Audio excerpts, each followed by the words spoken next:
बिस्मिल्लाहिर्रहमानिर्रहीम, अस्सलाम वालेकुम। जनरल इलेक्शंस 2024 के इस मेगा ट्रांसमिशन में आप सबको खुशामदीद कहते हैं। मैं हूँ Faiza Riaz and with me I have mister Salim Bukhari साहब, जो कि सलीम बुखारी शो में भी आपको वेलकम करेंगे क्योंकि ये दोनों चीज़ें साथ साथ ही चलनी है।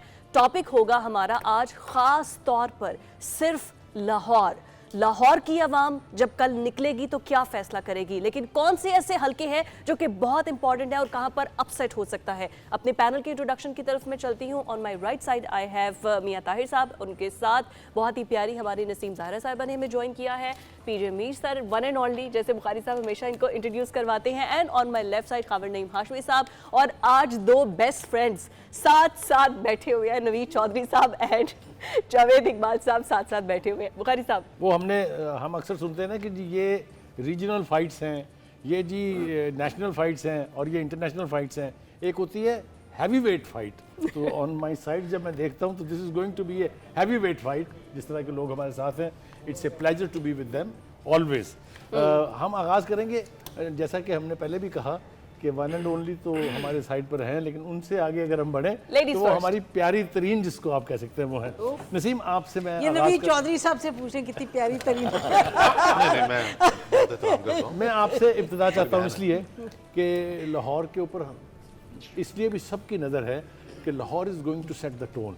यहाँ पर मेन कॉन्टेस्ट जो है PMLN और PTI के बीच, वो लाहौर है। हर जगह है लेकिन Lahore is the focus. How do you see this bought?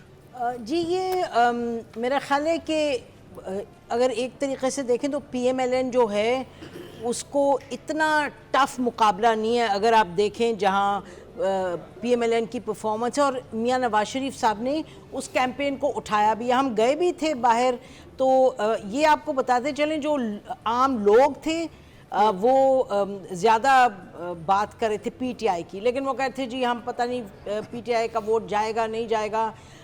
ये भी एक सेंटिमेंट था, कुछ लोग डरे हुए भी थे। आई वॉन्ट टू से दिस कि पहली मर्तबा हम बाहर निकले हैं, ये चौथा इलेक्शन है कि जहाँ लोग झिझक रहे थे बात करने में। लेकिन having said all of this, PMLN का जो स्ट्रक्चर है ऑन द ग्राउंड, जो उसके पार्टी की पूरी का पूरा सेटअप है और जो एक हिस्ट्री है जीतने की, मसलन बड़ी दिलचस्प बात है कि डॉक्टर यास्मीन राशिद साहिबा, आप कहें ढिटाई कहें या डटी हुई कहें, कि वो 3 मरतबा हार चुकी हैं PMLN से, लेकिन उसी जगह से वो फिर लड़ी हैं इस मरतबा मियां नवाज शरीफ साहब के अगेंस्ट। तो हमें लगता है कि unless there is a major upset, और अपसेट किस चीज़ का, ये नहीं कि लोगों का दिल किस तरफ है जो हमें नज़र आ रहा था, लिमिटेड जो एक सर्वे था, लेकिन ये कि क्या उनको वोट डालने दिया जाएगा, क्या वोट ठीक तरीके से काउंट होगा, तो फिर दिल be a tough fight between PTI and PMLN। इसी में एक चीज़ आपके साथ हम शेयर करेंगे। हमने ना इलेक्शन से पहले प्री पोल सर्वेज जिसको कहते हैं वो हमने कराए थे, और बहुत ही सीरियस लेवल पर कराए थे। 20,000 के करीब लोग हमने जो है वो रीच्ड आउट टू देम और उनसे पूछा कि क्या है, तो हैरान कुन तरीके से, यानी बहुत कम फ़र्क ज़रूर है लेकिन PTI हैड द एज।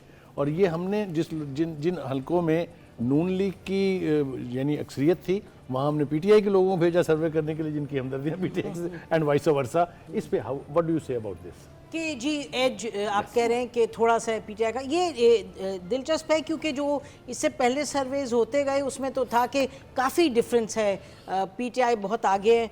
एक बात, सूरत हाल बदली तो नहीं ना? नहीं आप नहीं, लेकिन ये इस हवाले से बदली है बुखारी साहब के एज कम हुए, एज कम हुए, और लेकिन उसके मतलब मुख्तलिफ इंटरप्रिटेशन हो सकती है।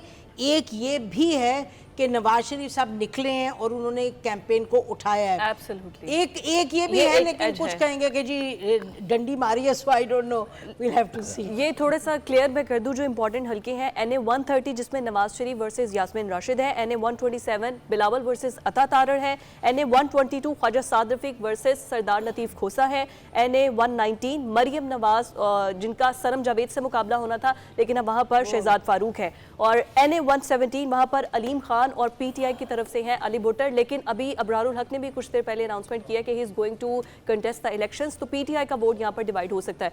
नवीद चौधरी साहब, जल्दी जल्दी कॉफ़ी का स्टेप ले लें, क्योंकि मुझे पता है कि आपने बड़ी इस पर ना बताना है हमें कि पाकिस्तान तहरीक इंसाफ वाले ये सभी टफ मुकाबले होने जा रहे हैं। क्या एज मिलेगा इन हलकों में PTI को, और वोट डिवीजन की वजह से कितना नुकसान होगा? देखें, टफ मुकाबले लाहौर में बहुत मुश्किल है कि हों,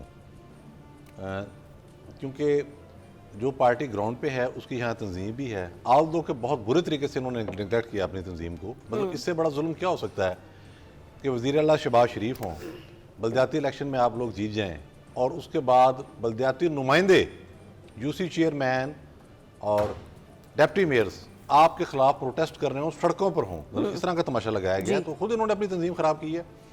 लाहौर में मुस्लिम लीग नून को इशू ऐसा कभी नहीं रहा था। ये यास्मीन राशिद साहिबा का जो इलेक्शन था उसमें आपने देखा कि ने हदायत की थी जनरल बाजवा ने कि इनको हराना है। 50-60 उम्मीदवार खड़े किए गए। 2 दिन पहले लाहौर के जितने भी मुतहर्रिक कारकुन थे वो सारे उठा लिए गए, जिनमें बड़े बड़े पहलवान भी शामिल थे। फिर किन्होंने उठाया होगा ये आपको पता ही है, मुझे कहने की जरूरत नहीं। यानी कि कैंपेन के लिए भी लोग ना जा सकें, वो जीत गई। उसके बाद आपने देखा कि जब ज़िमनी इलेक्शन हुआ, ज़िमनी इलेक्शन के अंदर भी उनके उम्मीदवार जीत गए और वहाँ ये मामला भी हुआ। तो ये तो तंजीम को उन्होंने खुद अपना ढीला छोड़ा हुआ है। इस वक्त सूरत हाल ये है कि जिस तरह से वहीद आलम खान जीते थे उसमें आपको याद होगा, हालांकि वो इतना कोई मरूफ चेहरा नहीं थे, फिर हरा दिया उन्होंने।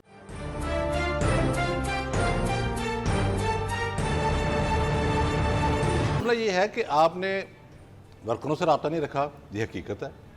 आपने अपने यूसी चेयरमैनों को भी नाराज़ किया, लेकिन इस दौरान जो थोड़ी बहुत ये कैंपेन उन्होंने चलाई है उस तरह से तो फिर भी नहीं चली, बहुत सारे लोगों को रीच नहीं किया।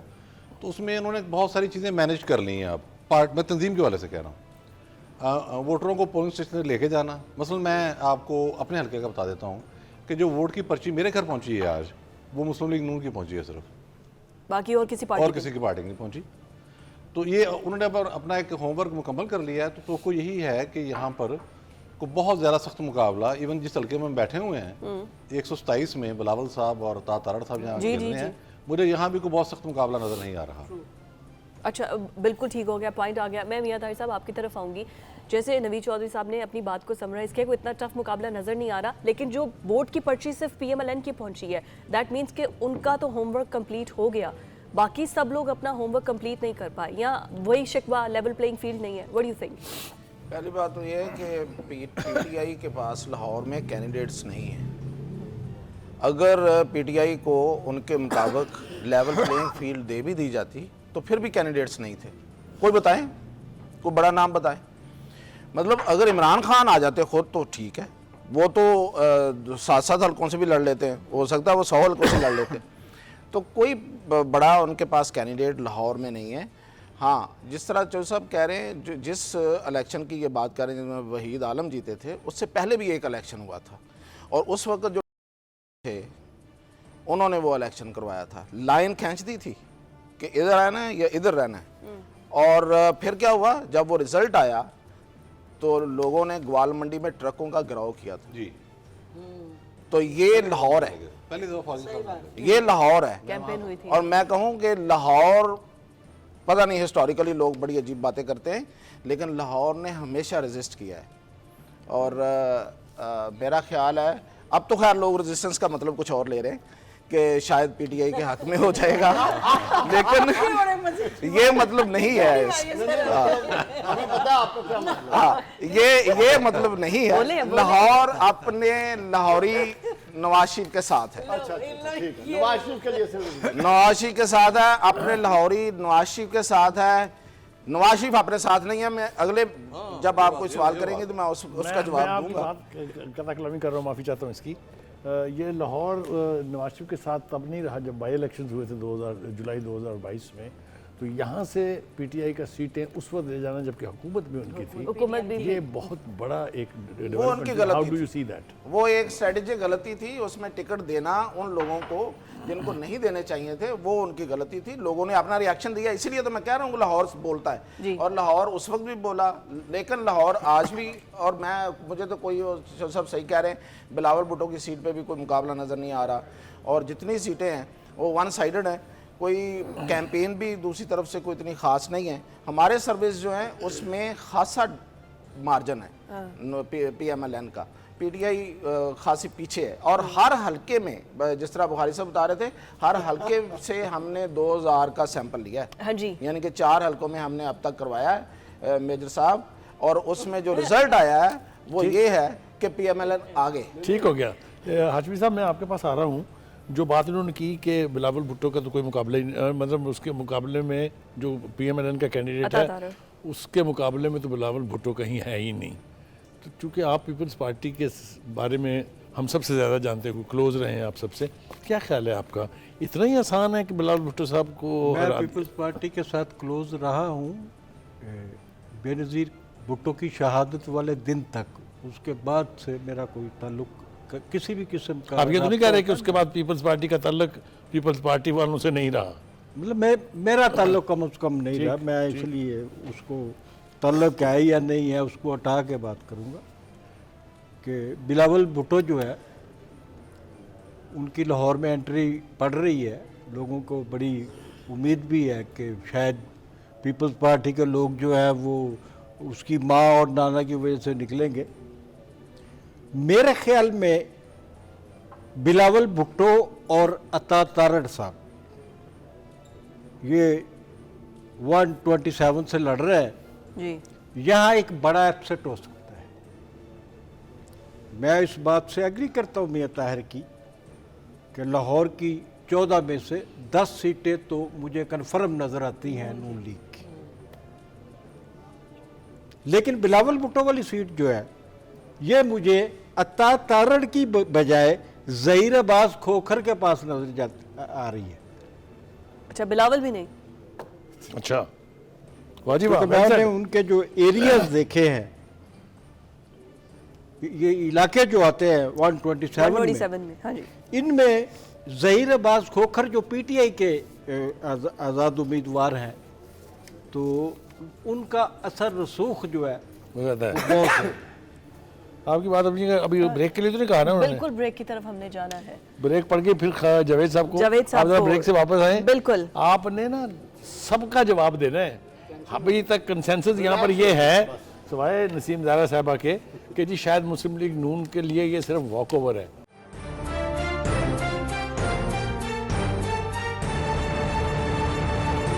बात कर रहे थे लाहौर के अहम हलके और अहम हलकों में जितने भी कंटेस्टेंट हैं उन्होंने भरपूर किस्म की ना अपनी इंतखाबी मुहिम चलाई है, लेकिन PTI यहाँ पर इतनी स्ट्रॉन्ग नज़र नहीं आ रही है। Lahore is always unpredictable. Javed साहब, आपकी तरफ सब आपका पॉइंट ऑफ व्यू सुनने के लिए बेताब है कि अब आप क्या कहेंगे और इस पर हमारे सारा पैनल आपसे लड़ाई करेगा। देखें, अभी दो गुफ्तगू हुई हैं। एक बुखारी साहब ने कहा कि हमने सर्वे करवाया, मैं भी उसका गवाह हूँ, ठीक है। तो वो तमाम सर्वेस और जो हमारे एंकर्स गए थे सर्वे करने तमाम हलकों में, मैं उनसे फ़र्दन भी मिला हूँ।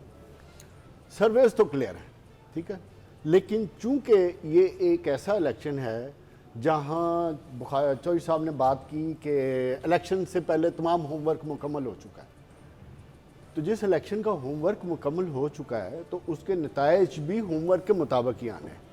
चाहे उसमें हम कोई भी गिले शिकवे कर लें कि PTI को वक्त से पहले आपने अपाहज कर दिया, उसको बिल्कुल पैरालाइज्ड कर दिया है कि ताकि इलेक्शन डे को वो जिस तरीके से इलेक्शन लड़ा जाता है उस तरह ना लड़ सके। चाहे वो ट्रांसपोर्ट का मामला है, चाहे खाने पीने का मामला है, चाहे पोलिंग एजेंट्स का मामला है, चाहे रिजल्ट लेने से लेकर रिजल्ट की रखवाली करने का मामला है। तो आपने वक्त से पहले उसको जब पैरालाइज कर दिया है तो उसके बाद जो इलेक्शन के नतायज आएंगे तो वो वही होंगे जो हम चाहते हैं। मगर इस इलेक्शन में सबसे इंपॉर्टेंट चीज़ क्या है, इसमें कोई दो राय नहीं है कि मुस्लिम लीग नून का ये गढ़ है, इसमें कोई दो राय नहीं है कि मुस्लिम लीग नून का होमवर्क मुकम्मल है लाहौर में और उनकी ऑर्गेनाइजेशन मौजूद है, मगर उनके मुकाबले की ऑर्गेनाइजेशन को ख़त्म किया गया। लेकिन इसके साथ साथ मैं जो बात कहती चलूं माजरत के साथ कि HRCP की आज एक रिपोर्ट आई है, election watch, human rights commission of Pakistan, आप और वो एक ही बात कह रहे हैं PTI के हवाले से। फिर तीसरी इंपॉर्टेंट चीज़ जो हमें याद रखनी चाहिए वो ये है कि इस इलेक्शन में पूरे पाकिस्तान में 1.5 करोड़ यंग वोटर ऐड हुआ है। हमें ये भी देखना है, जो हर समझदार इंसान टीवी पे एक बात कर रहा है कि ये यंग वोटर कैसे रिस्पॉन्ड करेगा। PTI भी एक बात कह रही है कि मैक्सिमम वोटर निकलो और वोट डालो। अब ये देखने का मामला है, क्योंकि हमने देखा है कि इलेक्शन मैनेजमेंट और उस कॉल वोट डालने का ये है competition.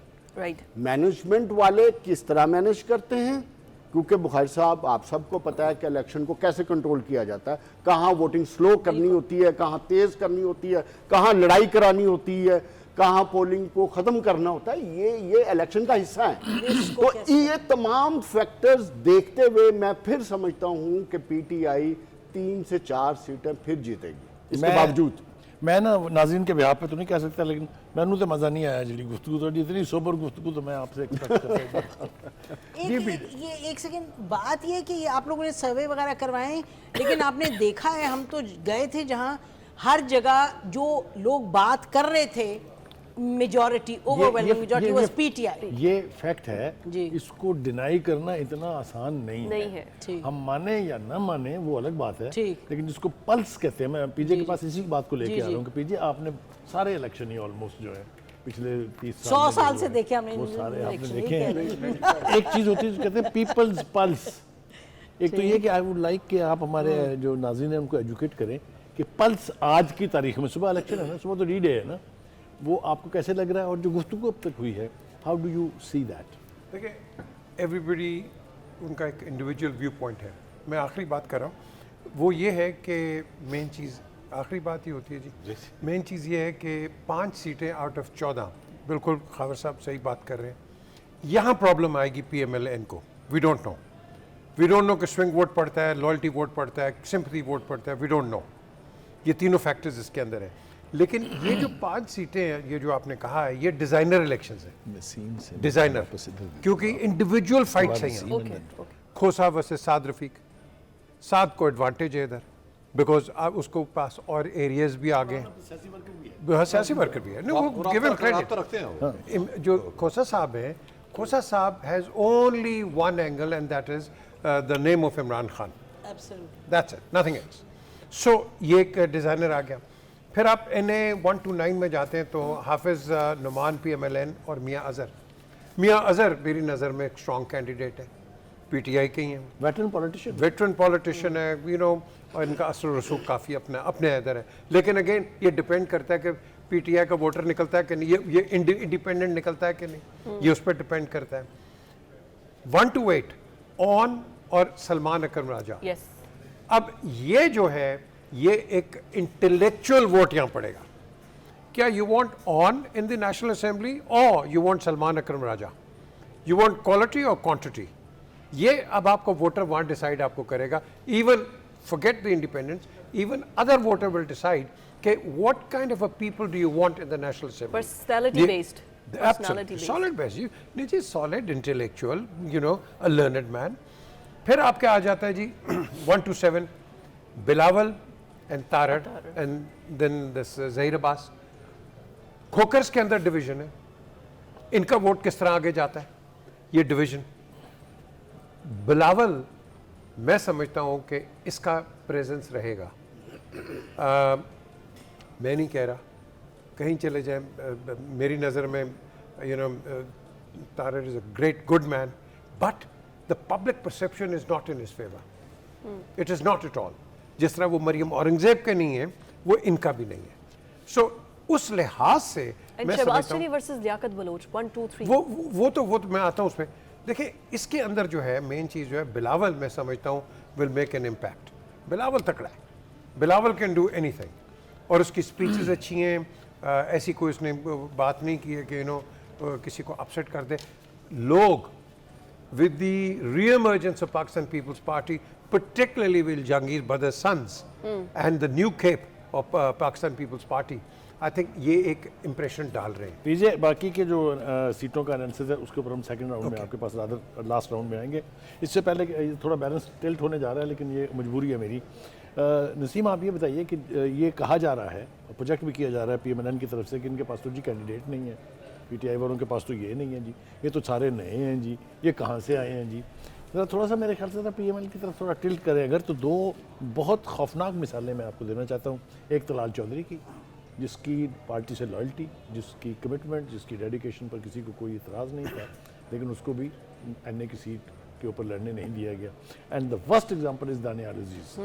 Daniyal Aziz, you know very well, I know, his father was Anwar Aziz who was Bhutto's loyalist, and party के लिए बड़ी उनकी खिदमत है। तो ये how do you see this?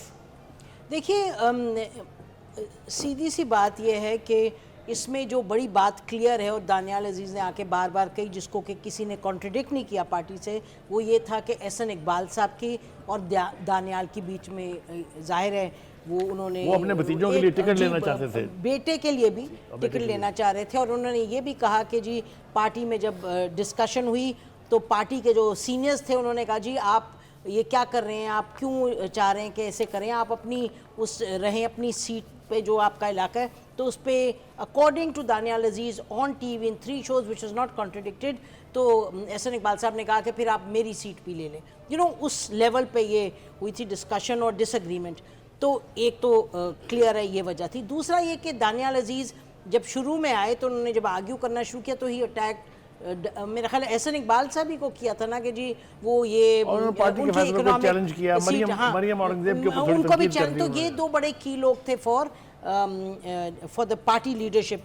लेकिन हैविंग सेड दैट, जो वहाँ के लोग हैं, जितने मैं सर्वेज देख रही हूँ, जितने मैं देख रही हूँ, लोग जो जाते हैं जाके इस कंस्टिट्यूंसी को लोगों ने कवर किया, दे आर ऑल सेइंग कि Daniyal Aziz is extremely popular, is extremely popular as an independent. और आज उनके खिलाफ इलेक्शन कमीशन ने ऑफ पाकिस्तान ने कोड ऑफ कॉन्डक्ट के तहत उन्होंने कहा कि जी इनको हम बुला लिए शायद 10 फरवरी को, और कहा है कि जी अगर आप जीत भी गए तो आपकी नोटिफिकेशन नहीं होगी और आपको 50,000 उन्होंने इनको फाइन भी लगा दिए। तो और ये वहाँ के लोग बार बार कह रहे हैं कि जी, और इनका जो कैंप है उन्होंने कहा जी हर वक्त पुलिस घेराव हमारा करती, जैसे पीटीआई के साथ हो रहा है, दानियाल अजीज़ के साथ ऐसे हुआ है। तो ही फील्स के एडमिनिस्ट्रेशन भी उनके अगेंस्ट है, पार्टी ने भी उनको सपोर्ट नहीं किया और उनके साथ ज्यादती हो रही है। और जो वहाँ के लोकल लोग हैं, जैसे आपने कहा सेकंड जनरेशन, और ये आदमी हर वक्त अपनी कंस्टिट्यूएंसी में पाया गया, तो उसकी कनेक्शन भी बड़ा है। तो देखते हैं, it's going to be an interesting fight. Party का वोट होता है और एक पर्सनल वोट होता है कि आप हल्के में कितना पॉपुलर हो। And he is very popular. Yes, he is going to gain that तो one. फिर उसके बाद नसीम आप क्या कहेंगे, वो जो परसों अखबार में कल की अखबार थी, जो हेडलाइन आ गया कि आपके वजीर आजम कौन है। So you think in headline नहीं था सर, वो तो इश्तिहार था। इश्तिहार जो भी है इश्तिहार 4 अखबारों में। तो आप समझती हैं कि इसके अंदर ये क्लियर चीज़ आ गई है कि अगर तो आप इस पार्टी के खिलाफ बात करेंगे तो फिर आपके साथ ये होगा। मतलब मैं मगर जो पंजाब में अपने सीट्स ज़्यादा निकाल लेता है, विफाक में भी उसकी गवर्नमेंट होती है, लेकिन पंजाब में भी लाहौर चूँकि दिल है और लाहौर से जो ज़्यादा सीट्स निकालता है वही आगे हुकूमत बनाता है। मैं जावेद साहब, इतने आप खामोश हैं, मुझे लगता है कि पीटीआई के सपोर्टर्स जो है ना वो दिल बर्दाश्ता हो गए हैं। आज आपको देख के तो ऐसा ही कुछ लग रहा है। 1 मिनट में क्विकली मैं जानना चाहूँगी कि who is going to be CM and who is going to be PM. देखो, जो पाकिस्तान की सियासत है और मियां नवाज शरीफ जिन्होंने जनरल जिलानी से सियासत शुरू की और फिर उसके बाद कभी सियासी बने, कभी इनकलाबी बने, अब लाडला प्लस बन गए हैं, तो मैं ये समझता हूँ कि जो इनकी पॉलिटिकल कॉर्पोरेट कंपनी है वो उसी के असूलों को चलाएंगे ना। देखो ना, बात ये है कि जो चार्टर्ड अकाउंटेंट्स होते हैं उसमें कंपनी प्रोफाइल्स क्या होते हैं, पूरी फैमिली आती है ना। तो ये पॉलिटिकल पार्टी तो नहीं है, ये पॉलिटिकल कॉर्पोरेट कंपनी है। सीएम कौन तो होगा? उसके तहत फैमिली के, देखो ना, सारा खानदान इलेक्शन लड़ रहा है। ठहर जाओ ना, मैं बता देता हूँ, सारा खानदान इलेक्शन लड़ रहा है, सब के सब। तो उसमें एक ने प्राइम मिनिस्टर बनना है, एक ने सीएम बनना है। तो मरियम नवाज, जिसके लिए मियां नवाज शरीफ पाकिस्तान आया है, मैं ये बात कर रहा हूं, मियां नवाज शरीफ सिर्फ और सिर्फ अपनी विरासत को अपनी फैमिली तक ले जाने के लिए आया है और मरियम की ट्रेनिंग के लिए आया।